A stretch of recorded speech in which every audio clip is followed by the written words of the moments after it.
මම මෙන්න මේ අත්ත තමයි ඔයාලට යාලේරින් කරලා පෙන්නන්නේ බලන්න. ඒ වගේ තැනක් මම මෙතන මේ කලින් අතක් වැටිච්ච තැනක් වගේ තියෙන්නේ. මෙන්න මේ බලන්න.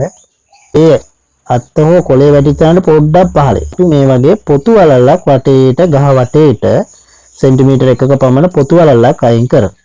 අත්ත වටේටම මෙහෙම මේ පොතු වලල්ල අයින් කරලා තියෙනවා. පොත් අයින් වෙලා නැත්තම් පොඩ්ඩක් සුද්ධ කරලා දාන්න මේ විදිහට. අපි මේ කෝමාරිකා පිටක් අරගෙන මෙන්න මේ පොත් අයින් කරපු තැන මේම හොඳට ගා ගන්න වටේට ගා ගන්න. පොත්තට හානි වෙන්නේ නැති වෙන විදිහට මේ විදිහට හොඳට ගා ගන්න. කොම්පෝස්ට් මතු පිටපස් වැලි අවශ්‍ය නම් කොහොබත් ටිකකුත් දාන්න තියෙනවනේ. සමාන ප්‍රමාණ වලින් මිශ්‍ර කරලා මෙන්න මේ විදිහට හදා ගන්න. සාමාන්‍යයෙන් අර රොටියක් හදන ගානට වගේ වතුර දාලා කවලම් කරන්න.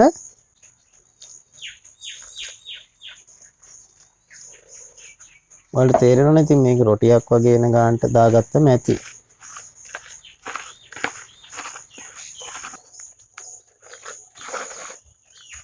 හරි. ඉතින් කරන්න තියෙන්නේ අපි අර හදාගත්ත පස් මිශ්‍රණය අරගෙන මෙතන තියලා බඳින එක.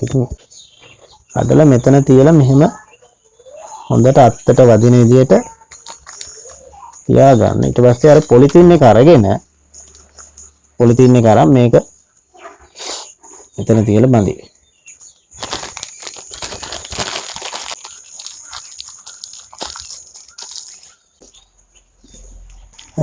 මාසයක් හෝ මාසෙකමාරක් බලන්න.